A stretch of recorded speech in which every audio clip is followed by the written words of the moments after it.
ये पूरा gall bladder निकाला हुआ है, इसको हमने कट ओपन कर रखा है और इसमें इतने सारे स्टोन्स हैं। सारे स्टोन्स हैं, ये सारे जितने भी आप ब्लैकिश orange, दिख रहा है, ब्राउनिश दिख रहे हैं, ये सारे स्टोन्स हैं। गुड़गांव वाला जो केस था, 70 साल का आदमी, सर्जरी हुई तो 8000 से ज्यादा स्टोन्स निकले। क्या इतने लंबे समय तक एसिम्प्टोमेटिक रहने के बाद लोगों को कोई आइडिया नहीं लगता है कि उनके गॉल ब्लैडर में 8000 से ज्यादा स्टोन है? और क्या इतने स्टोन से एक इंसान के शरीर से निकल सकते हैं? एब्सोल्युटली। देखिए क्या होता है कि अक्सर लोगों को लगता है कि गॉल ब्लैडर के जो सिम्टम्स होते हैं वो बहुत ड्रामेटिक होंगे, अचानक होंगे। मेजॉरिटी ऑफ पेशेंट्स में ऐसा नहीं होता है। इनिशियल सिम्टम्स अगर किसी को पहचानने हो गॉल ब्लैडर स्टोन के, तो क्या क्या होंगे फिर? नॉर्मली क्या होता है कि ऊपरी हिस्से में थोड़ा सा डिस्कम्फर्ट होता है, दर्द होता है, पेट में ऐसा लगना जैसे गैस बना हुआ है, राइट, फूला हुआ पेट। ये तीसरा थोड़ा सा नोजिया, जी मचलाना, वॉमिटिंग होना कभी कभार, ये तीसरा सिम्टम है। एंड देन कभी कभार हल्का हल्का पेन होना। वो पेन यूजुअली पेट के सेंटर में होता है या थोड़ा सा राइट की तरफ होता है, अपर एब्डोमेन में। अच्छा डॉक्टर, ऐसा भी होता है कि गॉल ब्लैडर स्टोन मतलब अगर हो गया है तो सर्जरी में पूरा गॉल ब्लैडर हटा ही देंगे?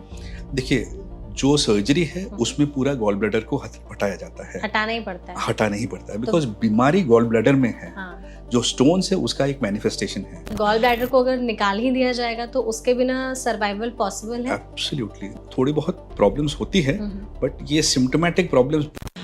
गॉल ब्लैडर स्टोन हुआ क्यों है और कौन सबसे ज्यादा रिस्क पर है, तो कैसे समझे? डाइट, ओबेसिटी, सेडेंटरी लाइफस्टाइल, ये सब चीजें बढ़ गए हैं। I think these are some of the most important factors जिससे ये इंसिडेंट्स बढ़ते जा रहा है। आप कुछ ऐसे 5 खानों के नाम बता सकते हैं जिसको खाने की वजह से ज्यादातर गॉल ब्लैडर स्टोन की दिक्कत जो है वो लोगों में बढ़ रही है? देखिए, पहला तो है कि ग्रीजी, फैटी, फ्राइड फूड्स। हम कहीं पे भी बाहर खाने जाते हैं तो अनहेल्दी फैट्स होते हैं, राइट। रिफाइंड शुगर्स बढ़ गए हैं, access to packaged foods, yes, processed foods, ये बढ़ गए हैं। एंड जो फाइबर कंटेंट है डाइट में वो कम होता जा रहा है। प्रॉब्लम क्या होता है कि जितना साइज छोटा हो जाता है उतने आसानी से वो स्टोन गॉल ब्लैडर से निकल के पित्त की नली में जा सकती है, जो एक कॉम्प्लिकेशन है और जिससे बहुत सीवियर पेन हो सकती है, पैंक्रेटाइटिस हो सकती है, जॉन्डिस हो सकती है, हाई ग्रेड फीवर हो सकता है।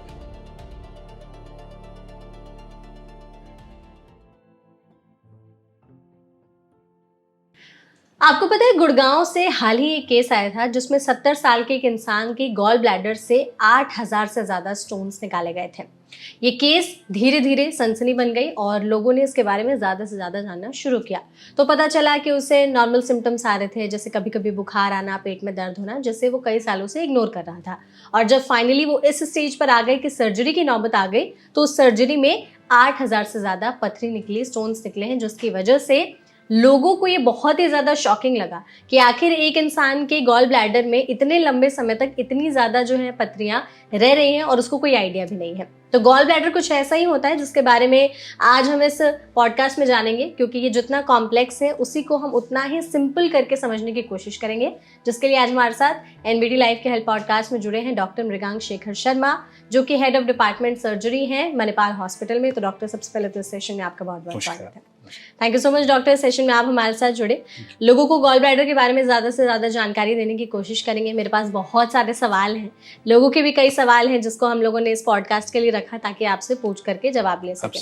सबसे पहले तो डॉक्टर, हम यही चाहेंगे कि गुड़गांव वाला जो केस था, 70 साल का आदमी, सर्जरी हुई तो 8000 से ज़्यादा स्टोन्स निकले, सिम्टम्स उसको कभी कभी भूख ना लगना, कभी पेट में दर्द, कभी बुखार आ रहा है जा रहा है और लंबे टाइम तक ऐसे रहे। तो 2-3 सवाल है मेरा इससे आपसे। सबसे पहले तो क्या इतने लंबे समय तक एसिम्प्टोमेटिक रहने के बाद लोगों को कोई आइडिया नहीं लगता है कि उनके गॉल ब्लैडर में 8000 से ज्यादा स्टोन है? और क्या इतने स्टोन से एक इंसान के शरीर से निकल सकते हैं? एब्सोल्युटली। देखिए क्या होता है कि अक्सर लोगों को लगता है कि गॉल ब्लैडर के जो सिम्टम्स होते हैं वो बहुत ड्रामेटिक होंगे, अचानक होंगे। मेजॉरिटी ऑफ पेशेंट्स में ऐसा नहीं होता है। अक्सर ज़्यादातर पेशेंट्स में क्या होता है कि वो सटल सिम्टम्स देते रहते हैं, कि हल्का हल्का सिम्टम्स करते रहते हैं। लोग इसको मतलब ये समझ लेते हैं कि ये एसिडिटी के सिम्टम्स है या गैस के सिम्टम्स है। वो ओवर द काउंटर जो मेडिकेशंस मिलते हैं, जैसे एसिड के मेडिसिन हो गए, कभी लोग खा पी लेते हैं या कुछ ये सब ले लेते हैं, जिससे देसी दवाई ले लेते हैं। बट जो सबसे कॉमन सिम्टम्स होते हैं वो ये होते हैं कि पहला तो ये कि ऊपरी पेट में थोड़ा सा डिस्कम्फर्ट रहना, ऐसा नहीं कि बहुत सीवियर पेन होगा, एक डिस्कम्फर्ट रहता है जो अक्सर लोग भूल करके एसिडिटी समझ लेते हैं और उसकी दवाई खाते रहते हैं। देन थोड़ा सा मतलब स्पेशली कुछ फैटी फूड खाने के बाद उनको ये लगता है कि पेट फुला हुआ है, गैस बना हुआ है, ब्लोटिंग जिसको हम कहते हैं। तीसरा तो उनको जैसे नोजिया, जी मचलाना या एक्चुअल वॉमिटिंग होना कभी कभार ये होता है, राइट। कभी कभार लोगों को इतना ज़्यादा गैस जैसा फील होता है या ब्लोटिंग ज़्यादा होता है कि वो डकार लेते रहते हैं, बेल्चिंग करते रहते हैं। And then comes mild pain. Severe pain होने से पहले गॉल ब्लैडर थोड़े बहुत साइंस देते रहते हैं, वो थोड़ा बहुत हल्का हल्का पेन करता रहता है जिसको हम बिलियरी कॉलिक बोलते हैं। यूजुअली ये अपने आप सेटल हो जाता है या कुछ पेन किलर खा लिया तो वो सेटल हो जाता है। सीवियर केसेस में क्या होता है कि ना सिर्फ गॉल ब्लैडर में स्टोन होते हैं बट उसमें सूजन होकर इन्फेक्शन वगैरह हो जाते हैं। तब इतना सीवियर पेन होता है कि लोगों को इमरजेंसी पहुंच जाना पड़ता है। बट ये सिम्टम्स बहुत कम लोगों में होते हैं। अक्सर ये जो माइल्ड सिम्टम्स होते हैं वही होते हैं जो हम सोचते हैं किसी और बीमारी का लक्षण है, राइट। इसलिए इसको इग्नोर करते हैं बिकॉज इतना सीवियर सिम्टम्स नहीं होते हैं और over a period of time ये चलता रहता है। नाउ देखिए, गॉल ब्लैडर जो है एक बलून जैसा ऑर्गन है। जब हम कुछ नहीं खाते, खाली पेट रहते हैं तो ये फूल जाता है जिसको हम मेडिकली डिस्टेंडेड बोलते हैं।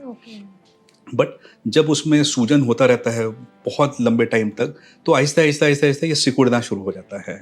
और जब बहुत लंबे टाइम तक सूजन रहता है, स्टोन्स रहते हैं तो एकदम कंप्लीटली सिकुड़ के, कभी कभार तो बहुत स्पेशली बुजुर्ग पेशेंट में सिकुड़ के एकदम छोटा सा हो जाता है जो दिखता भी नहीं है। अच्छा, राइट। तो इसीलिए ये समझना कि हर गॉल ब्लैडर पेशेंट को सीवियर पेन होगा वो बहुत गलत है। शायद उनको बहुत सालों से ये प्रॉब्लम था, थोड़े बहुत सिम्टम्स हो रहे थे, उन्होंने उस पर बहुत ज़्यादा ध्यान नहीं दिया या एसिडिटी समझ के कुछ गोली खा लिया होगा, तो इसीलिए इतना ज़्यादा हो गया उनके पास। हाँ, नंबर ऑफ स्टोन्स पे कोई लिमिट नहीं है, कितने भी हो सकते हैं। ये मतलब बहुत हाई नंबर है। आई रिमेंबर, मैंने बहुत साल पहले की बात है, एक बार एक लेडी का सर्जरी किया था। ऑफ कोर्स मेरे दिमाग में आया भी नहीं था कि मैं गिन लूँ, और फोटोग्राफ अभी भी है उस मेरे फोन में।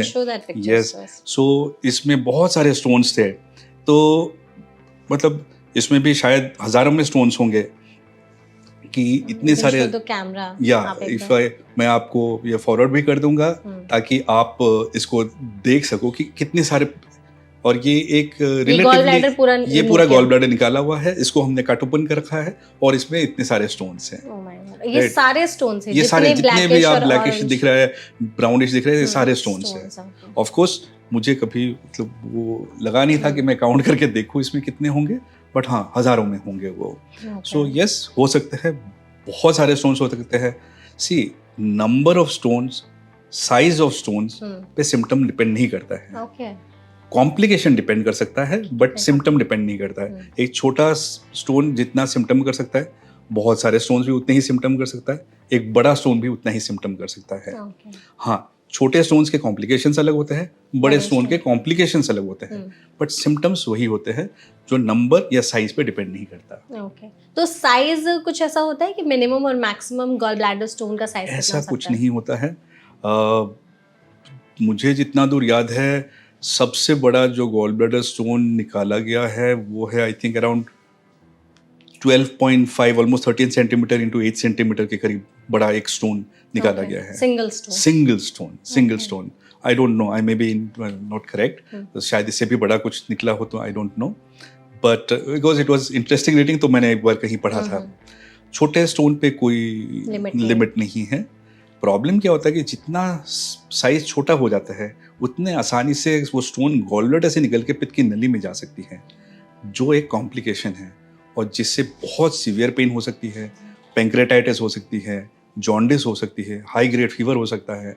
तो अनलाइक किडनी स्टोन्स, हम नहीं चाहते कि gall bladder stone gall bladder से निकल के बाहर आ जाए, राइट। हम चाहते हैं कि वो गॉल ब्लैडर में ही रहे, बिकॉज अगर वो गॉल ब्लैडर से बाहर आ गया तो बहुत ज़्यादा प्रॉब्लम हो सकती है। अच्छा, तो जैसे आपने कहा कि किडनी स्टोन की तरह नहीं, लेकिन लोग सोचते हैं कि किडनी स्टोन हो गया है तो वो फ्लश आउट हो जाए तो ज़्यादा बेटर है, बट आपने कहा गॉल ब्लैडर में ऐसा नहीं होना चाहिए। क्यों ऐसा? देखिए, दो चीज़ें हैं। एक तो है कि किडनी से यूरिन निकलती है जिसका कंसिस्टेंसी जो साइंटिफिकली हम विस्कोसिटी बोलते हैं वो पानी जैसा ही है, जबकि गॉल ब्लैडर से जो फ्लो होती है वो बाइल यानी पित्त जो लीवर बनाता है वो बाइल डक्ट से, पित्त की नली से आके गॉल ब्लैडर में स्टोर होता है। फिर जब ज़रूरत होता है गॉल ब्लैडर उसको ऐसे कॉन्ट्रैक्ट करता है और वो पित्त की नली से आके इंटेस्टाइन, आंतों में आ जाती है।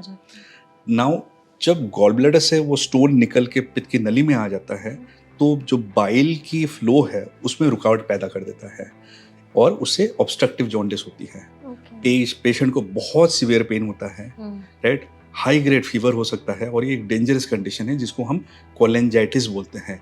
मतलब बाइल ट्रैक्ट का जो इन्फेक्शन है वो बहुत एक डेंजरस कंडीशन है। सेकेंडली जो पित्त की नली आके आंतों में खुलती है वहीं पे पैंक्रियास की नली भी खुलती है, राइट, और अगर वहां से अगर पास आउट हो गया तो पैंक्रियाटाइटिस हो सकता है। पैंक्रियाटाइटिस का मतलब है, आइटिस मतलब सूजन, तो पैंक्रियास की सूजन हो सकती है। Now unlike other organs, pancreas की सूजन बहुत डेंजरस बीमारी है।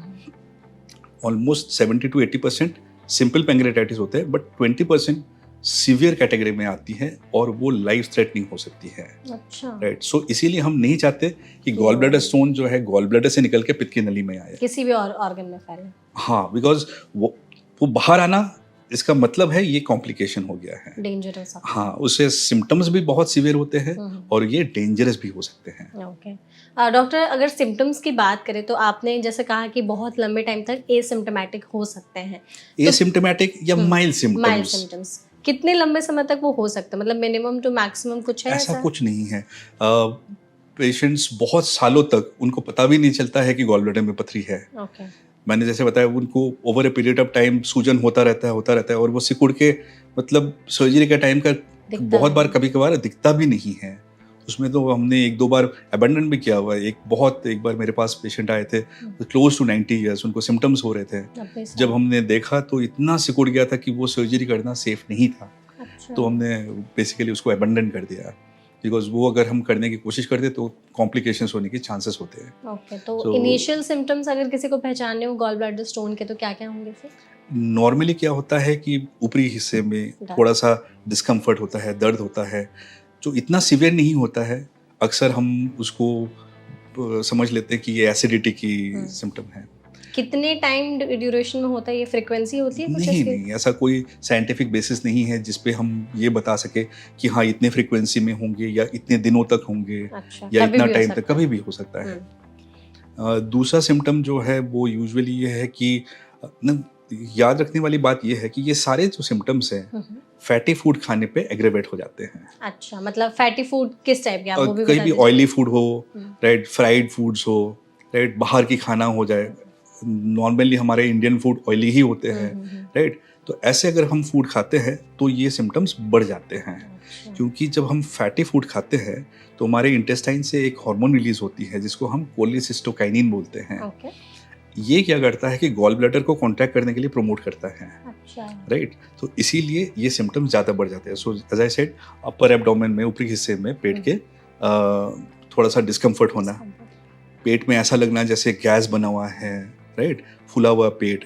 ये तीसरा, थोड़ा सा नोजिया, जी मचलाना, वॉमिटिंग होना कभी कभार, ये तीसरा सिम्टम है। कभी कभार गैस इतना ज़्यादा बनता है कि लोग थोड़ा सा डकार मारते हैं, बेल्चिंग करते हैं, वो वाला। एंड देन कभी कभार हल्का हल्का पेन होना। वो पेन यूजुअली पेट के सेंटर में होता है या थोड़ा सा राइट की तरफ होता है, अपर एब्डोमेन में। तो एक और चीज़ मैं आप लोगों को बताना चाहूँगा, किसी भी पेशेंट में, स्पेशली मेल पेशेंट में, अगर ऊपरी हिस्से में डिस्कम्फर्ट या दर्द हो रहा है तो पहले वो जाके एक हार्ट का प्रॉब्लम रूल आउट कर लेना ज़रूरी होता है। बहुत बार, क्योंकि हार्ट की प्रॉब्लम जो है, जो हम हार्ट अटैक बोलते हैं इन कॉमन लैंग्वेज, वो भी ऐसे ही सिम्टम मिमिक कर सकते हैं। ये इंपॉर्टेंट इसलिए है बिकॉज हार्ट की प्रॉब्लम अगर ऐसा सिम्टम्स कर रहे हैं वो लाइफ थ्रेटनिंग हो सकते हैं। गॉल ब्लैडर की पेन लाइफ थ्रेटनिंग नहीं होता है। एक बार हार्ट के प्रॉब्लम रूल आउट हो जाए then we can treat the gall bladder stones. So ये सिम्टम जो है यूजुअली सबसे कॉमन होते हैं और जो हम अक्सर सोचते हैं इनिशियल फेजेस में होते हैं, माइल्ड होते हैं, तो हम इसको मतलब करते हैं कि, और मिस्टेक करते हैं कि ये किसी दूसरे बीमारी का लक्षण है, जैसे गैस, एसिडिटी, यही सब हम सोचते हैं। ओके, तो इसके, ये तो इनिशियल सिम्टम्स आपने बता दिए। इसके अलावा जो एकदम ड्रामेटिक सिम्टम्स आते हैं कि हाँ अब तो एकदम रहा ही नहीं जा रहा, अब जाके चेकअप कराने, फिर वो लक्षण कैसे पहचाने? ये सिम्टम्स इतने सिवियर होते हैं कि पेशेंट यूजुअली घर में बैठ नहीं सकते हैं। अच्छा, यूजुअली उनको हॉस्पिटल जाना पड़ेगा या उनको इमरजेंसी पहुंचना ही पड़ेगा। कैसे हो सकता है? जब बहुत सीवियर पेन होता है, जैसे गॉल ब्लैडर में इतना ज़्यादा सूजन हो गया तो पेन बहुत ज़्यादा होता है। वो पेन एज आई सेड ऊपरी हिस्से में ही होता है, या तो सेंटर में या राइट साइड में। ये कभी कभार ऐसे पीछे की तरफ भी जा सकता है या राइट कंधे की तरफ भी जा सकता है, राइट। एंड इसके अलावा अगर इन्फेक्शन हो जाता है तो बुखार हो सकता है, राइट। एंड गॉल ब्लैडर में इन्फेक्शन? हाँ, गॉल ब्लैडर में इन्फेक्शन की वजह से कभी कभार जो गॉल ब्लैडर है, एज आई सेड, वो बैलून जैसा है। बैलून के जो चोच है उसको हम नेक बोलते हैं। कभी कभार वहाँ पे स्टोन अगर फंस जाते हैं अच्छा, तो बाइल का जो इनफ्लो और आउटफ्लो होता है वो रुक बंद हो जाता जाता है है। और अचानक उसमें एकदम इन्फेक्शन हो जाता है, उसमें पस पड़ जाता है और गॉल ब्लैडर बहुत बड़ा हो जाता है, स्वेलिंग हो जाते हैं उसमें। तो ऐसे कंडीशन में इतना सीवियर पेन होता है कि पेशेंट घर पे बैठ नहीं सकते, बर्दाश्त नहीं उनको इमरजेंसी पहुंचना ही पड़ता है। दूसरा, जैसे मैंने आपको बताया था, कभी कभार स्टोन्स निकल के अगर बाइल डक्ट में आ गई या पास होके पैंक्रेटाइटिस हो गए, वो भी बहुत ज़बरदस्त पेन करता है। ऐसे कंडीशन में पेशेंट कभी भी कंफर्टेबली घर पे नहीं बैठ सकते, इनको यूजुअली इमरजेंसी पहुंचना ही पड़ता है। और पेन का इंटेंसिटी, उसका बिहेवियर देख के हमें पता लग जाता है कि हाँ, थोड़ा सा कॉम्प्लिकेटेड डिजीज जो है वो हो गई है। हो सकता है। तो ऐसे सिचुएशन में आप लोग फिर डायरेक्ट सर्जरी करते हैं या यस, कोई और यूजुअली option है? देखिए, जो हमारा एक थंब रूल होता है वो है कि अगर पेशेंट सिम्टम शुरुआत से लेके 3 से 5 दिन के अंदर हमारे पास पहुंच गए तो हम यूजुअली ऑपरेट कर देते हैं उसी एडमिशन के दौरान। बट अगर उससे बियॉन्ड चले जाते हैं तो हम वेट करते हैं यूजुअली, राइट। 4 से 6 हफ्ते वेट करते हैं, फिर सर्जरी करते हैं। अच्छा। उसको बोलते हैं इंटरवल कोलिसिस्टेक्टमी। कोलिसिस्टेक्टमी का मतलब है गॉल ब्लैडर को ऑपरेशन करके रिमूव करना। अच्छा। इंटरवल मतलब हम वेट करते हैं ताकि सूजन जो है कम हो जाए। नाउ ये क्यों करते हैं? बिकॉज जब पेट के अंदर कहीं पे भी सूजन होता है तो पेट का एक खासियत ये है कि वो कोशिश करता है कि सूजन को एक जगह पे लिमिट कर दे। और ये कैसे करता है कि आसपास की जो ऑर्गन है, आंत है, वहां जाके चिपक जाता है, अच्छा। राइट। तो वो एक बॉडी का नेचुरल डिफेंस मैकेनिज्म है। तो वो बॉडी के लिए तो अच्छा है, सर्जन के लिए बुरा है। अच्छा नहीं तो बिकॉज है, उस दौरान अगर आप ऑपरेशन करने की कोशिश करते हैं तो कॉम्प्लिकेशंस के चांसेस बढ़ जाते हैं। बाकी ऑर्गन्स भी उसमें इन्वॉल्व यस, बिकॉज इंजरी हो सकती है, बिकॉज जो इंटेस्टाइन्स है वो आके वहाँ चिपक जाएंगे। सो अराउंड 3-5 डेज के बियॉन्ड अगर पेशेंट प्रेजेंट करते हैं तो हम कोशिश करते हैं कि दवाई से मैनेज करें। हाँ, कुछ मेजॉरिटी पेशेंट्स दवाई से उस टाइम पे ठीक हो जाते हैं। हाँ, अगर पेशेंट सही नहीं हुए तो हमें मजबूरन ऑपरेट करना पड़ता है। बट अगर उस टाइम पे सूजन कम हो गया, सिम्टम्स कम हो गए, तो हम फिर वेट करते हैं 4 से 6 हफ्ते और फिर ऑपरेट करते हैं। तो ये 4 से 6 हफ्ते वाला वेटिंग टाइम है, इसमें एग्जैक्टली फिर किया क्या जाता है पेशेंट के साथ? इनिशियली तो हम उनको दवाई। दवाई देते हैं, एंटीबायोटिक देते हैं, सूजन कम करने के लिए, पेन कम करने के लिए दवाई देते हैं। नाउ उसके बाद जब सूजन कम होता है, सिम्टम्स भी कम हो जाते हैं, जो वो 4 से 6 हफ्ते का वेटिंग पीरियड होता है, बहुत लोगों को लगता है कि इस दौरान दोबारा पेन ना हो जाए। तो हम पेशेंट्स को बोलते हैं कि थोड़ा सा फैट रिस्ट्रिक्टेड या फैट मतलब जीरो फैट तो हो नहीं सकता डाइट में, बट जितना हो सके फैट कम ले। बिकॉज जैसे मैंने आपको बताया था, फैट जब इंटेस्टाइन में आ जाती है तो गॉल ब्लैडर कॉन्ट्रैक्ट करता है दोबारा और वो कोशिश करता है कि वो स्टोन को पुश करके बाहर कर दे, तब सिम्टम्स दोबारा हो सकते हैं। ओके, तो इस टाइम पर मतलब जितना हो सके फैटी फूड्स को कम ले, right. As I said, zero fat मतलब कंप्लीटली बॉयल खाना 1-1.5 महीने के लिए बहुत मुश्किल होता है, बट जितना हो सके लिमिट करके कम करें। ओके। अच्छा डॉक्टर, ऐसा भी होता है कि गॉल ब्लैडर स्टोन मतलब अगर हो गया है तो सर्जरी में पूरा गॉल ब्लैडर हटा ही देंगे? देखिए, जो सर्जरी है उसमें पूरा गॉल ब्लैडर को हटाया जाता है, हटाना ही पड़ता है। हटाना ही पड़ता है बिकॉज बीमारी गॉल ब्लैडर में है। जो स्टोन्स है उसका एक मैनिफेस्टेशन है। फॉर एग्जाम्पल, डेंगू में फीवर होता है, fever is not the disease, dengue is the disease, the infection is the disease, उसका मैनिफेस्टेशन है फीवर। सो अगर सपोज ये दुनिया भर में यही है, that is the standard of treatment कि गॉल ब्लैडर को along with the stone remove कर दिया जाता है। तो मतलब गॉल ब्लैडर को अगर निकाल ही दिया जाएगा तो उसके बिना सर्वाइवल पॉसिबल है? एब्सोल्युटली, दुनिया भर में सबसे कॉमन सर्जरी है गॉल ब्लैडर रिमूवल। अच्छा। हाँ, सो देखिए, थोड़ी बहुत प्रॉब्लम्स होती है बट ये सिम्टोमेटिक प्रॉब्लम्स बहुत कम होते हैं। मेरे इतने ऑलमोस्ट 21-22 साल के कैरियर में मैंने शायद एक ही पेशेंट देखा है जिनको थोड़ा बहुत प्रॉब्लम हुआ था, राइट। देखिए, क्या होता है कि नॉर्मली हम गॉल ब्लैडर के अगर फिजियोलॉजी समझें तो बाइल यानी पित्त जो है लीवर बनाता है, ठीक है। डक्स होते हैं, नली होते हैं जिससे वो बाइल फ्लो होते हुए गॉल ब्लैडर में आता है। नाउ मैं अगर एनालॉजी आपको दूं तो it acts like a small tank जहाँ पे वो बाइल स्टोर हो जाता है। जब हम खाना खाते हैं, स्पेशली ऐसा फूड जिसमें फैट हो, ज़्यादा हो। तो बॉडी अपने आप से उसको सेंस करता है और गॉल ब्लैडर कॉन्ट्रैक्ट करके बाइल को पुश करके इंटेस्टाइन में चला जाता है बाइल, ताकि उसको डाइजेस्ट कर सके। ओके। राइट नाउ जब हम गॉल ब्लैडर को रिमूव कर देते हैं तो वो जो बाइल वहाँ पे कॉन्सेंट्रेट होता है वो काम खत्म हो जाता है एंड वो बाइल डक्ट से स्टेडली लिवर से डायरेक्टली आके इंटेस्टाइन में थोड़ा बहुत निकलता रहता है। ओके। राइट तो इनिशियली इसलिए हम पेशेंट को बोलते हैं कि थोड़ा सा खाने में फैट कम रखें एंड ग्रेजुअली उसको बढ़ाएं। जो ये थोड़ा बहुत सिम्टम्स हो सकते हैं उसको हम पोस्ट कोलेसिस्टेक्टमी सिंड्रोम बोलते हैं। राइट इसका इंसिडेंस बहुत वैरिड है। कुछ लोग कहते हैं कि टोटल ऑपरेटेड पेशेंट में से 4-5% पेशेंट को ही होते हैं। कुछ लिटरेचर कहते हैं कि ऑलमोस्ट 50-60% लोगों में होते हैं। बट ज़्यादातर जैसे हमारे सर्जिकल प्रैक्टिस में मैंने एक ही पेशेंट देखा है जिनको सिग्निफिकेंट सिम्टम हुआ था, वो भी टेम्परेरी। अच्छी बात यह है कि ये टेम्परेरी होता है and over a period of time ये सिम्टम्स गायब हो जाते हैं। ओके तो आपने जैसे कहा कि बिना गॉल ब्लैडर के भी रहा जा सकता है, उसका मतलब बहुत कॉमन सर्जरी है। ऐसा भी है क्या कि अगर गॉल ब्लैडर स्टोन हो गया है तो वो बाकी बॉडी ऑर्गन्स को भी अफेक्ट करेगा? डायरेक्टली अफेक्ट नहीं करता है, बट अगर तो मैंने जैसे बताया 2 कारण से हो सकता है। एक, इतना सीवियर इन्फेक्शन हो गया कि वो सेप्सिस में चले गए हैं, जिसको हम बिलियरी सेप्सिस बोलते हैं। राइट तब बाकी ऑर्गन्स अफेक्ट हो सकते हैं। या अगर पैंक्रेटाइटिस हो गया, एज आई सेड पैंक्रेटाइटिस एक बहुत डेंजरस बीमारी है।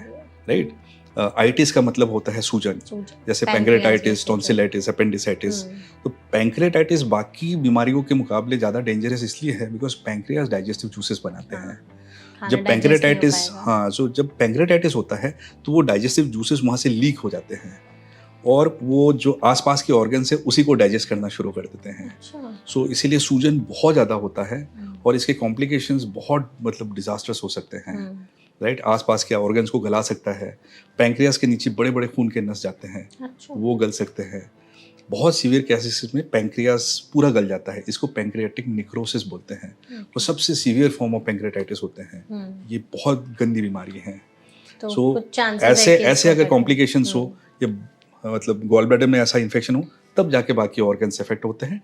डायरेक्टली पर से गॉल ब्लैडर से बाकी ऑर्गन्स इफेक्ट नहीं होते हैं गॉल ब्लैडर स्टोन से। ओके तो अगर किसी को एग्जैक्ट कारण समझने हो कि गॉल ब्लैडर स्टोन हुआ क्यों है और कौन सबसे ज़्यादा रिस्क पर है, तो कैसे समझें? देखिए ये समझने के लिए वो समझना ज़रूरी है कि गॉल ब्लैडर क्या है, कैसा है और इसके फंक्शंस क्या है। क्या काम है? As I said gall bladder जो है एक पियर शेप्ड या बैलून शेप्ड ऑर्गन है। ठीक है तो बाइल जो है गॉल ब्लैडर नहीं बनाता है, वो लिवर बनाता है, जो पित्त की नली से फ्लो होते हुए, बाइल डक्ट से फ्लो होते हुए गॉल ब्लैडर में जाते हैं और गॉल ब्लैडर में ये कॉन्सेंट्रेट होता है। राइट ओके और उसको स्टोर किया जाता है। जब हम खाना खाते हैं, स्पेशली ऐसा खाना जिसमें फैट हो, तो गॉल ब्लैडर उसको सेंस करता है और कॉन्ट्रैक्ट करता है और थोड़ा सा बाइल को उसको पुश करके बाइल डक्ट के थ्रू इंटेस्टाइन में पुश कर देता है। राइट सो ये हमारे फैट डाइजेशन में हेल्प करता है। और गॉल ब्लैडर जो बाइल लीवर से आता है और जो अल्टीमेटली इंटेस्टाइन में जाती है, उन दोनों में थोड़ा सा फर्क है बिकॉज गॉल ब्लैडर जो है उसको थोड़ा सा कॉन्सेंट्रेट गाढ़ा बना देता है। ठीक है राइट ना गॉल ब्लैडर में स्टोन एग्जैक्टली होता क्यों है किसी को नहीं पता, बट कुछ एग्जैक्ट कारण नहीं पता, बट कुछ मतलब हाइपोथेसिस बोलिए या पोस्टुलेशंस बोलिए have been put forward. Now देखिए बाइल यानी पित्त में क्या क्या होता है। एक ऑफ कोर्स बाइल सॉल्ट्स होते हैं, बाइल पिगमेंट्स होते हैं। राइट उसके अलावा 2 जो मेजर कंपोनेंट है, एक है पानी वाटर, दूसरा है cholesterol. I am not talking about cholesterol in the blood, cholesterol in the bile. अच्छा वहाँ भी कोलेस्ट्रॉल होता है? Yes exactly. सो देखिए एक ऑयली सब्सटेंस है, दूसरा पानी है, दोनों मिक्स नहीं हो सकते हैं। राइट तो if you remember our school time chemistry, एक चीज होता था माइसेल फॉर्मेशन या मिसेल फॉर्मेशन। तो दोनों को ऐसे कंबाइन करके रखा जाता है इन मिसेल फॉर्मेशन। नाउ किसी कारणवश अगर बाइल में कोलेस्ट्रॉल का मात्रा बढ़ जाता है या पानी का मात्रा कम हो जाते हैं तो स्टोन्स बन सकते हैं। इस स्टोन्स को बोलते हैं कोलेस्ट्रॉल स्टोन्स। अच्छा राइट दूसरे टाइप ऑफ स्टोन्स होते हैं पिगमेंट स्टोन्स। ये यूजुअली बाइल में इन्फेक्शन के कारण होते हैं। या कभी कभार ऐसे कुछ ऑटो इम्यून या हीमोलाइटिक डिसऑर्डर्स बोलते हैं जिसमें ब्लड सेल्स जो है ब्रेक डाउन होती है, राइट, लाइक हीमोलाइटिक एनीमियाज होते हैं जिसमें ब्लड जो है, जो रेड ब्लड सेल्स होते हैं वो ब्रेक डाउन हो जाते हैं ऑटोमेटिकली। तो इसमें क्या होता है कि रेड कलर क्यों होता है, एक पिगमेंट की वजह से होता है। तो वो हीमो ब्रेक डाउन होके पिगमेंट स्टोन्स बनते हैं। अच्छा। ये यूजुअली डार्क कलर के होते हैं, थोड़े से स्टिकी होते हैं, जबकि कोलेस्ट्रॉल स्टोन्स थोड़े से वैक्सी किस्म के होते हैं, स्लाइट ब्राउनिश होते हैं, ठीक है, राइट। या दोनों के मिश्रण भी हो सकते हैं, these are called mix stones. So these are some of the hypothesis that put forward. तो आपने जो फोटो दिखाई थी उसमें दोनों मिक्स थे? हाँ, आपने देखो कुछ ब्लैक भी थे और कुछ जो ब्राउनिश भी थे, राइट। सो ऐसा नहीं है कि जरूरी नहीं है कि सिर्फ प्योर कोलेस्ट्रॉल स्टोन्स या प्योर पिगमेंट स्टोन्स होंगे, दोनों का मिश्रण भी हो सकता है। तो दोनों में से कोई है ऐसा कि डेंजरस कौन सा ज्यादा है? देखिए, जब हीमोलाइटिक्स या पिगमेंटेड स्टोन्स होते हैं, स्पेशली छोटे बच्चों में, अच्छा, तो हमें बाकी की चीज़ें ऐसे भी छोटे बच्चों में अगर गॉल ब्लैडर स्टोन डिटेक्ट होता है तो हमें बाकी कारण रूल आउट करना पड़ता है। जैसे कि उनको कोई हीमोलाइटिक कंडीशन तो नहीं है जिसकी वजह से ब्लड सेल का ब्रेकडाउन हो रहा है, वो सब चीज़ें रूल आउट करना ज़रूरी होता है। एडल्ट्स में देखिए, इरेस्पेक्टिव ऑफ कि मिक्स स्टोन हो, कोलेस्ट्रॉल स्टोन हो, पिगमेंट स्टोन हो, ट्रीटमेंट वही होता है।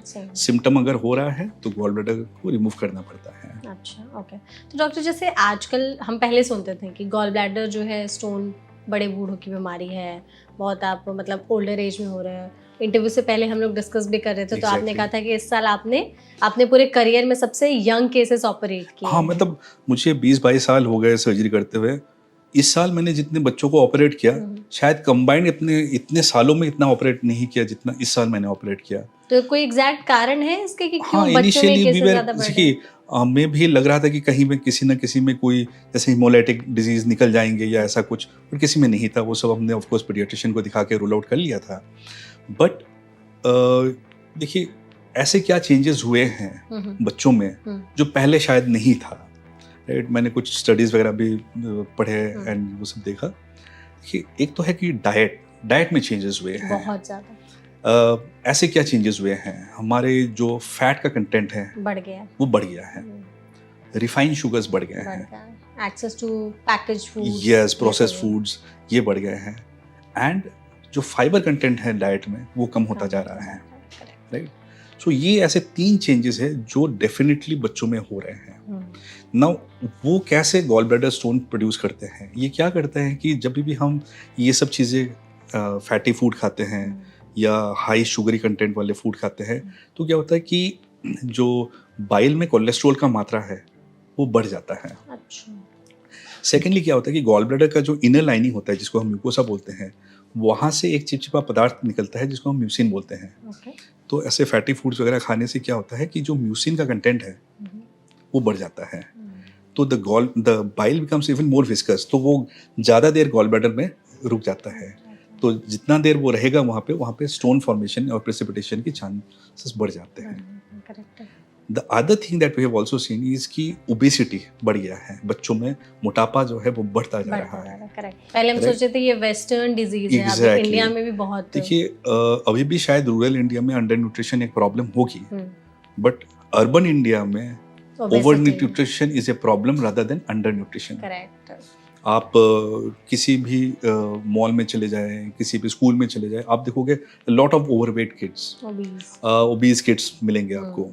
उनके पेरेंट्स को लगता है कि जैसे जैसे ये बड़े होंगे अपने आप ठीक हो जाएंगे, नहीं होता है। अगर आपने मतलब बचपन में उनके मेजर्स नहीं लिए, ये मोटापा कभी नहीं घटेगा।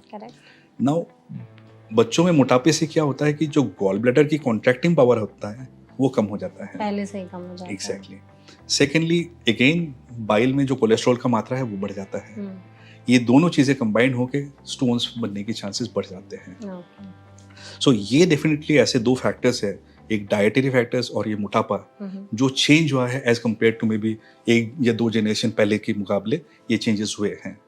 ये बाकी चीज़ें तो मोर और लेस सही है, but diet, obesity, sedentary lifestyle, ये सब चीज़ें बढ़ गए हैं, right. I think these are some of the most important factors जिससे ये इंसिडेंट्स बढ़ते जा रहा है। डॉक्टर, आपने जो 2-3 फैक्टर्स बताए, जैसे कि एक तो डाइटरी हैबिट, सेडेंटरी लाइफस्टाइल हो गया, फिर ये ओबेसिटी, तो इसमें डाइट को थोड़ा सा डिस्कस करते हैं। आप कुछ ऐसे 5 खानों के नाम बता सकते हैं जिसको खाने की वजह से ज़्यादातर गॉल ब्लैडर स्टोन की दिक्कत जो है वो लोगों में बढ़ रही है? Yes, definitely. देखिए, पहला तो है कि ग्रीजी फैटी फ्राइड फूड्स, ठीक है। ये हमारे खाने में इसका जो कंटेंट डेली बढ़ता जा रहा है। करेक्ट। हम कहीं पे भी बाहर खाने जाते हैं तो अनहेल्दी फैट्स होते हैं, राइट। फैट का कंसंट्रेशन बहुत ज़्यादा होता है। देखिए, ये ना सिर्फ गॉल ब्लैडर स्टोन के लिए ख़राब है, ये ओवरऑल हेल्थ के लिए भी बहुत ख़राब है, राइट। बिकॉज अक्सर हम जब खाना ख़राब या अच्छे के बारे में बात करते हैं, लोग उसको वॉल्यूम में समझते हैं कि कि हम खाएंगे, हाँ कम खाएंगे, ज़्यादा खाएंगे।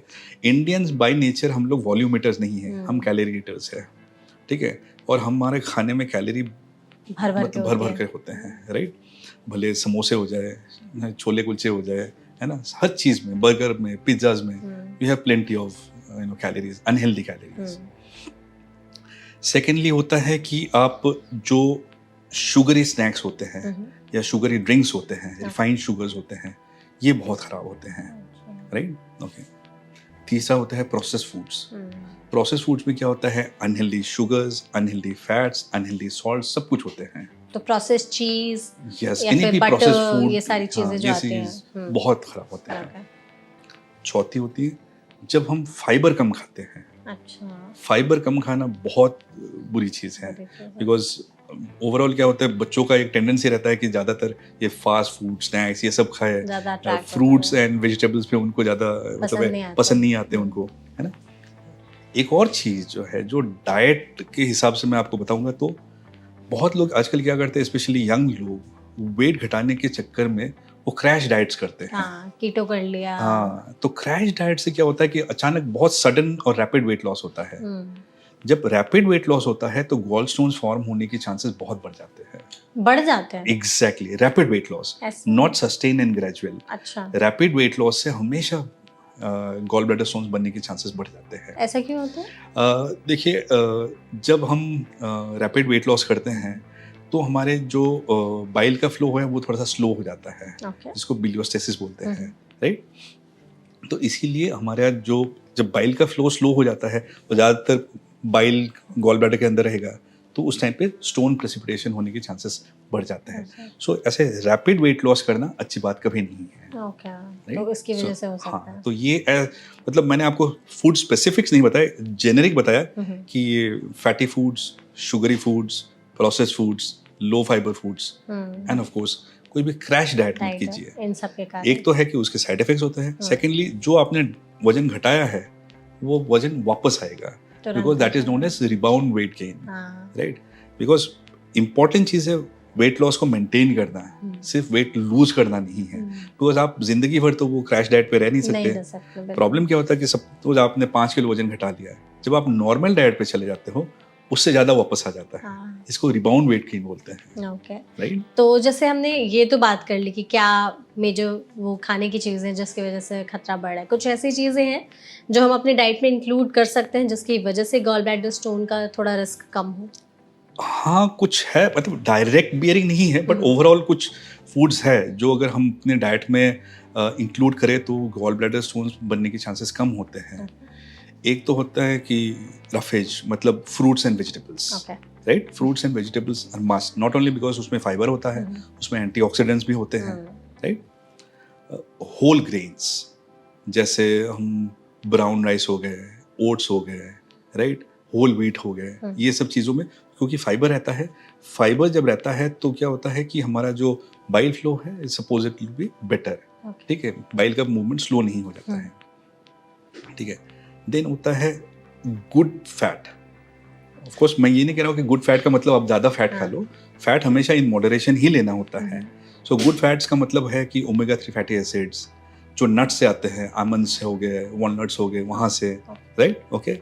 जो नॉन वेजिटेरियंस हैं उनके लिए फिश, जो oil coming out of fish supposedly very good. Then lean proteins, right? Lean proteins, again, fish ho gaye for non-vegetarian. For vegetarian, things like tofu, soybean, right? These are very good, right? And of course, the other thing is if you are looking at, not only for gallbladder stone prevention and other things, but overall hydration. Hydration बहुत important चीज़ है। एक और interesting चीज़ मैं आपको बताता हूँ। पाया गया है कि कॉफ़ी अच्छा to a certain extent has some protective effect from from gallbladder stone. formation of gallbladder stones. Okay. उसका मतलब ये नहीं कि आप कॉफी ज्यादा ज़्यादा पिए, पिए, हाँ। थोड़ा बहुत coffee. See, anything in excess, even a good thing in excess हमेशा खराब हो सकता है, करेक्ट। राइट? सो कॉफी भी पाया गया है कि थोड़ा सा प्रोटेक्टिव फंक्शन होता है। तो coffee as such black coffee या ये जो हमेशा देखिए, high fat milk is always bad, bad, हाँ, ठीक है, राइट? या तो टोन, डबल टोन मिल्क या black coffee Black is always coffee. Good, Okay. ठीक है, तो वो हमेशा बेटर होता है। ये सारी चीजें अगर खाते हैं तो थोड़ा बहुत रिस्क कम हो सकता है Exactly, gall bladder stone exactly, का। ओके, तो अगर किसी भी पेशेंट में सर्जरी की नौबत आ रही है तो फिर उसने क्या गलती की कि वो सर्जरी तक पहुंच चुका है? अनफॉर्चुनेटली उन्होंने गलती एज सच मैं नहीं कहूँगा, बिकॉज Symptoms ignore किए। सिम्टम्स शायद उन्होंने इग्नोर किया, हम्म, बट जिनको एक बार होना होता है वही हो ही जाता है। मैं आपको एक पर्सनल एनेक्डोट बताता हूँ। मेरे सगा एल्डर ब्रदर, उनको गॉलब्लैडर में कोई स्टोन भी नहीं था, अच्छा, बट एक दिन अचानक उनको बहुत सीवियर पेन हुआ, तो फिर वो सेटल हो गया। इनिशियली वर्कआउट करते रहे कि क्या हो रहा था। उस टाइम पे वो कहीं और थे, तो उन्होंने रात को मुझे कॉल किया, मुझे लगा कि शायद उनको कोई हार्ट अटैक वगैरह हो गया है। मैं किसी हॉस्पिटल में जाने के लिए बोला, उनको हार्ट अटैक वगैरह रूल आउट हो गया था। देन पेन तो सेटल हो गया था, फिर उनको फीवर आना शुरू हुआ, राइट?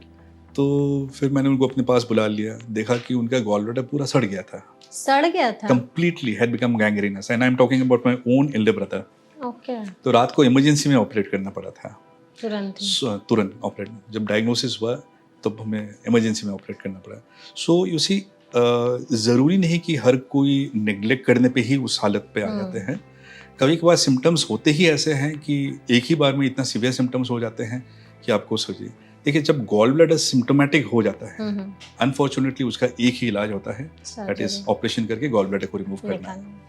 तो अगर दवाइयाँ खा रहे हैं तो गॉल ब्लैडर से स्टोन निकल जाएगा और गॉल ब्लैडर उसी मतलब जगह पर रहेगा? देखिए, एक बार फॉर्म्ड गॉल ब्लैडर स्टोन बन जाते हैं, ऐसे कोई मेडिसिन नहीं है जिससे वो गॉल ब्लैडर स्टोन पिघल के गायब हो जाएंगे। सर्जरी करना ही पड़ेगा, right? Of course accidentally picked up, जब किसी में क्या होता है कि जब आपने एग्जीक्यूटिव हेल्थ चेकअप करवाया तो accidentally picked up gall bladder stones हैं, तो उसमें हम सर्जरी एडवाइज नहीं करते, बिकॉज ये एसिम्प्टोमेटिक गॉल ब्लैडर स्टोन्स हैं। हाँ, of course down the line कभी कभार उनको अगर सिम्टम हो जाते हैं तो हाँ, उनको पता होता है पहले से कि हाँ, मेरे गॉल ब्लैडर स्टोन्स है, तो उनका भी इंडेक्स ऑफ सस्पिशन बढ़ जाता है, तो जल्दी डॉक्टर के पास पहुंच जाते हैं। तो कोई मेडिकल हेल्थ टेस्ट है जो पता कर सकते हैं कि शरीर में गॉल ब्लैडर स्टोन बन रहे हैं? एक ही टेस्ट है, सिंपल टेस्ट है, वो है अल्ट्रासाउंड, एब्डोमेन का अल्ट्रासाउंड। उससे बेटर टेस्ट नहीं है gall bladder stone. CT scan वगैरह यूजुअली हम गॉल ब्लैडर स्टोन के लिए नहीं करते हैं, right? Ultrasound is very very sensitive and specific. तो 6 महीने 1 साल में कराएं तो 1 साल में अगर कराते रहे, मतलब आफ्टर ए सर्टेन एज, ऐसे भी हमें प्रिवेंटिव हेल्थ चेकअप कराना जरूरी होता है, not only for gall bladder stone but बाकी बीमारियों को, मतलब या तो प्रिवेंट करे या अर्ली डिटेक्शन के लिए ज़रूरी होता है। तो आफ्टर ए सर्टेन एज सबको ही आई थिंक इतना हमें टाइम और पैसा अपने हेल्थ पे खर्च करना चाहिए। करेक्ट, बिल्कुल। डॉक्टर, जैसे आपने कहा ना कि आपके भाई का जब आप एग्जांपल दे रहे थे कि उनका गॉल ब्लैडर सड़ चुका था, आपने शुरुआत में बोला कि इन्फेक्शंस वगैरह हो गए, तो अगर किसी का गॉल ब्लैडर पूरी तरह से सड़ चुका है या इतना इन्फेक्टेड हो गया कि अब उसको निकाल ही दिया गया सर्जरी के बाद, तो उसके बाद डाइजेशन पर कोई इम्पैक्ट तो नहीं पड़ता है? नहीं, डाइजेशन पे सच नहीं पड़ता है। जैसे मैंने आपको थोड़ी देर पहले बताया था, गॉल ब्लैडर का फंक्शन क्या है कि जो बाइल आता है उसको स्टोर करके थोड़ा सा कॉन्सेंट्रेट करता है, और जब इंटेस्टाइन्स में फैटी फूड आते हैं तो वो कॉन्ट्रैक्ट करके उस बाइल को पुश कर देता है इनटू द इंटेस्टाइन्स। हाँ, जब गॉल ब्लैडर गायब, मतलब हम रिमूव कर देते हैं, सर्जिकली रिमूव कर देते हैं, तो वो जो वहाँ पे कॉन्सेंट्रेट होता है वो फंक्शन गायब हो जाता है, एंड बाइल डायरेक्टली इंटेस्टाइन्स में थोड़े बहुत आते रहते हैं। नाउ बहुत कम लोगों में ही ऐसा पाया गया है कि उनको उसकी वजह से प्रॉब्लम होते हैं, राइट? एज आई सेड, किसी स्टडीज में कहा गया है कि वो अराउंड 4-5% है, किसी वेस्टर्न स्टडीज में वो अराउंड एज हाई एज 50-60% तक बोला गया है। बट हमारे सर्जिकल प्रैक्टिस में आई डोंट थिंक हमने किसी ने भी बहुत खास ऐसे पेशेंट देखे। मैंने एज आई सेड बिफोर एक ही पेशेंट देखा था, वो भी अच्छी बात यह है कि ये यूजुअली टेम्परेरी होते हैं, और इसको विथ ग्रेजुअल डाइट चेंज उसको मतलब मिटिगेट कर सकते हैं, आप ये सिम्टम्स को मतलब कंट्रोल कर सकते हैं। तो आफ्टर सर्जरी कुछ डू एंड डोंट्स हैं डाइट से भी या फिर अदर लाइफस्टाइल हैबिट्स में भी? अदर लाइफस्टाइल हैबिट्स ऐसा सच नहीं होता है। डाइट में हम क्या करते हैं, ग्रेजुअली उनको diet in terms of consistency और फैट कंटेंट बढ़ाते जाते हैं। राइट। इनिशियली थोड़ा सा सॉफ्ट रखते हैं, फिर ग्रेजुअली उसको कंसिस्टेंसी को नॉर्मल करते हैं एंड फैट जो है ग्रेजुअली इंट्रोड्यूस कर देते हैं उसमें। तो इससे क्या होता है कि जो ये गॉल ब्लैडर रिमूव करने की जो सिम्टम्स होते हैं वो कम होते हैं या नहीं होते हैं। ओके डॉक्टर, आपने जैसे अपने भाई का एग्जांपल दिया था ना, तो आपने पहले कहा था कि उनको लगा कि हार्ट अटैक जैसे सिम्टम्स है। जब हम भी रिसर्च कर रहे थे इसके बारे में तो बहुत सारे लोगों का ऐसा कहना था कि गॉल ब्लैडर स्टोन था लेकिन सिम्टम्स ऐसा लग रहा था कि हार्ट अटैक के जैसा पेन हो रहा है, चेस्ट में भी पेन हो रहा है। तो ये सारे सिम्टम्स भी होते हैं हार्ट अटैक की तरह? एग्जैक्टली देखिए क्या होता है ना, मैंने जैसे आपको थोड़ी देर पहले बताया था, जब किसी भी पेशेंट को, इंसान को पेट के ऊपर हिस्से में दर्द होता है, स्पेशली मेल पेशेंट्स में, आजकल ऑफ कोर्स हार्ट अटैक के इंसिडेंस फीमेल्स में भी बढ़ता जा रहा है, तो पहले चीज तो हमेशा हार्ट के प्रॉब्लम को रूल आउट करना चाहिए। ठीक है। Because जैसे मैंने आपको बताया था, क्योंकि हार्ट की प्रॉब्लम्स जो है इमीडिएटली जानलेवा हो सकती है, राइट। गॉल ब्लैडर पेन कर सकता है बट इमीडिएटली जानलेवा नहीं होता है। तो हमेशा सेफ होता है कि हम कार्डियक प्रॉब्लम को रूल आउट कर लें। सपोज मैं इमरजेंसी में हूँ, कोई एक पेशेंट आता है जिनको बहुत सीवियर पेन हो, अब मुझे डाउट है कि उनको गॉल ब्लैडर पेन है, बट मैं हमेशा पहले कार्डियक प्रॉब्लम्स रूल आउट कर लूँगा। एक बार वो रूल आउट हो जाता है, ऑफ कोर्स जब वो इमरजेंसी पहुंच जाते हैं तो उनको पेन किलर वगैरह दिया ही जाता है ताकि सिम्टम्स कंट्रोल हो, बट हार्ट के प्रॉब्लम को रूल आउट करना बहुत ज़रूरी होता है। बिकॉज हार्ट के प्रॉब्लम ज़रूरी नहीं कि हमेशा left side of the chest में होगा, टिपिकली जो बोलते हैं कि लेफ्ट शोल्डर में इस तरफ होगा, ज़रूरी नहीं है। बहुत एटिपिकल सिम्टम्स हो सकते हैं। तो एक बार वो रूल आउट हो जाए देन हम बाकी गॉल ब्लैडर स्टोन की जो पेन है, सिम्टोमेटिक ट्रीटमेंट या जो मेन ट्रीटमेंट होती है वो हम कर सकते हैं। तो डॉक्टर, ऐसा भी होता है क्या कि प्रेगनेंसी में गॉल ब्लैडर स्टोन बनने के चांसेस ज़्यादा बढ़ जाते हैं? एब्सोल्युटली। अक्सर हम अपने प्रैक्टिस में पाते हैं कि प्रेग्नेंट लेडीज़ रेफर हो जा के आते हैं थ्रू द गायनेकोलॉजिस्ट जिनको गॉल ब्लैडर में स्टोन्स, या मोर कॉमनली क्या होता है कि स्टोन बनने से पहले सैंड लाइक पार्टिकल, जिसको हम स्लज बोलते हैं, वो बन जाते हैं। उससे उनको पेन होता है, किसी किसी को थोड़ी बहुत फीवर होती है, राइट। ये इसलिए होता है कि प्रेगनेंसी के दौरान दो हार्मोन्स बढ़ जाते हैं, एक तो एस्ट्रोजन, दूसरा प्रोजेस्टेरॉन। नाउ ये दोनों हार्मोन्स क्या करते हैं, एक तो है कि बाइल का फ्लो को स्लो कर देते हैं, गॉल ब्लैडर का जो कॉन्ट्रैक्टिंग पावर है वो स्लो हो जाती है, तीसरा बाइल में कोलेस्ट्रॉल का अमाउंट, मात्रा जो है वो बढ़ जाते हैं। ये तीनों चीज़ मिलके गॉल ब्लैडर स्टोन्स या गॉल ब्लैडर स्लज, जो मैंने अभी जस्ट समझाया था, वो बन जाते हैं। तो डेफिनेटली गॉल ब्लैडर स्टोन्स या स्लज बनने के चांसेस प्रेगनेंसी में बढ़ जाते हैं। अगर तो सिर्फ स्लज है तो हम इसको दवाई से ठीक करने की कोशिश करते हैं, एंड यूजुअली डिलीवरी के बाद क्योंकि ये हार्मोन्स की मात्रा कम हो जाते हैं तो ये डिसॉल्व हो जाते हैं। हाँ, अगर फॉर्म स्टोन्स बन जाते हैं, एक्चुअल फॉर्म स्टोन्स बन जाते हैं और वो सिम्टम्स परसिस्ट करते हैं तो डिलीवरी के बाद यूजुअली हम सर्जरी करते हैं। तो कहा जाता है आजकल कि किसी भी ट्राइमेस्टर में, प्रेगनेंसी में हम सर्जरी कर सकते हैं, बट हमेशा हमारी कोशिश ये है कि ड्यूरिंग प्रेगनेंसी हम सर्जरी अवॉइड करें, बिकॉज अल्टीमेटली प्रेगनेंसी में रिस्क रहता है। तो डॉक्टर, जैसे हमने पूरे पॉडकास्ट में गॉल ब्लैडर स्टोन के बारे में इतनी सारी बातचीत की, बीइंग अ डॉक्टर हम आपसे चाहते हैं कि आप कुछ ऐसे प्रैक्टिकल टिप्स हमारे ऑडियंस को दें कि अगर वो चाहते हैं कि फ्यूचर में उन्हें गॉल ब्लैडर स्टोन ना हो तो अभी से वो क्या चेंजेस ले आएँ अपनी लाइफस्टाइल में। एक तो है कि ईट राइट। मैंने जैसे बताया था कुछ फूड्स जिसको अपने डाइट में इनकॉर्पोरेट करना चाहिए, वो है fruits and vegetables, right, whole wheat, whole grains, right, lean proteins, healthy fats, right, ये सब, गुड अमाउंट ऑफ वाटर वो लेना है, हाइड्रेशन को मेंटेन करना होता है, थोड़ी बहुत एक्सरसाइज हमेशा चाहिए होता है, क्योंकि ये पाया गया है कि कहीं मैंने एक बार पढ़ा था कि in gall bladder stone prevention movement is medicine. तो कोई ऐसे है एक्सरसाइज जिसे करने से? ऐसा कुछ नहीं है, मैं ये नहीं कह रहा हूँ कि इसका मतलब ये है कि आप मैराथन दौड़ना शुरू कर दो। थोड़ा सा brisk walking, may be 30 minutes a day, 5 to 6 days a week, that is good enough। मतलब ऐसा नहीं कि आप अपने जोड़ों को खराब कर दो एक्सरसाइज करके, बट ये पाया गया है कि एक्सरसाइज करने से बाइल का जो मूवमेंट है, बाइल का जो फ्लो है, गॉल ब्लैडर का जो कॉन्ट्रैक्टिंग पावर है वो मेंटेन रहता है, राइट। सो ये सब चीज़ें इनकॉर्पोरेट करना ज़रूरी होता है अपने लाइफस्टाइल में। ओके, तो आई गेस डॉक्टर, हमने इस सेशन में गॉल ब्लैडर स्टोन पर काफ़ी अच्छी खासी बातचीत कर ली। आपने बहुत ही ईजी लैंग्वेज में समझाया भी कि क्या है, कैसे है, सिम्टम्स, ट्रीटमेंट ऑप्शंस के बारे में, क्या खाएं क्या नहीं खाएं, lifestyle habits. I hope you enjoyed the session. I really enjoyed. Thank you so much for having me here. Thank you so much, आप हमारे साथ इस प्लेटफॉर्म पर जुड़े हैं। Thank you so much audience, आपने इस वीडियो को एंड तक देखा। हम चाहेंगे कि इसे आप अपने फैमिली और फ्रेंड सर्कल में शेयर ज़रूर करें ताकि ज़्यादा से ज़्यादा लोगों तक ये इन्फॉर्मेशन पहुंचे। डॉक्टर ने इस सेशन में बहुत ही आसान भाषा में और बहुत ही अच्छे तरीके से गॉल ब्लैडर स्टोन के हर एक एस्पेक्ट को समझाया है। इसके अलावा भी अगर मन में आपके कोई सवाल रह गया होगा तो आप हमसे कमेंट सेक्शन के जरिए पूछ सकते हैं, हम उसका डॉक्टर से जवाब जानने की कोशिश करेंगे। ऐसे और भी वीडियोस के लिए देखते रहिए।